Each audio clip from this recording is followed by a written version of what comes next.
Jean Leonetti, proche de François Fillon, est en direct avec nous. Monsieur Leonetti, bonjour. Valérie Bonjour. Rousseau-de-Bord, proche de Jean-François Copé, était en ligne sur BFM TV il y a quelques minutes maintenant. Elle dit en substance ce matin que le camp Copé maintient les propos tenus hier soir à 23h30. Copé est bien le nouveau président de l'UMP. Que lui répondez-vous ? Je lui réponds que ce n'est pas à Valérie à dire les résultats de l'UMP, c'est à la commission de contrôle. Donc vous le savez, il y a deux quartiers généraux, les deux reçoivent des résultats, on comptabilise les résultats, et puis malheureusement ou heureusement, on se trouve avec un résultat qui est extrêmement serré. Si bien qu'à quelques voix près, ça sera ou l'un ou l'autre.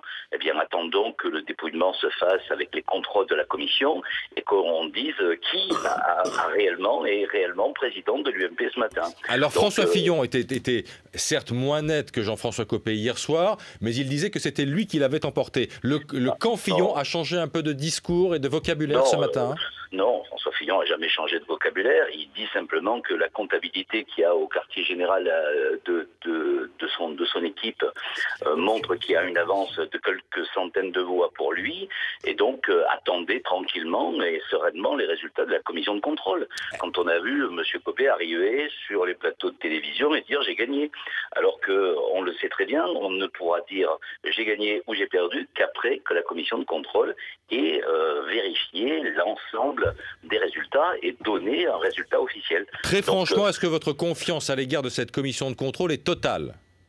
Écoutez, moi je crois surtout que si vraiment on se trouve à quelques dizaines de voix près pour l'un ou pour l'autre, je le dis à titre personnel, et qu'on se trouve non pas dans un climat de réconciliation, mais dans un climat de suspicion, il vaut mieux faire ce que l'on fait dans une élection normale, c'est-à-dire que quand il y a contestation et un très faible différentiel de voix, eh bien il faut recommencer l'élection. Rien ne serait pire que de vivre avec la suspicion d'un camp qui aurait été déclaré perdant et la victoire d'un camp qui aurait dû sa victoire à la suspicion de quelques bureaux de vote. Il parle, François Fillon, de dysfonctionnement majeur qui fait peser un doute sur cette élection. Faut-il comprendre, à travers ses propos et à travers les vôtres, que la réédition de l'élection est peut-être la solution la plus saine pour les deux camps ce matin ? Écoutez, moi je pense que nous avons besoin de nous réconcilier et nous avons besoin de nous rassembler.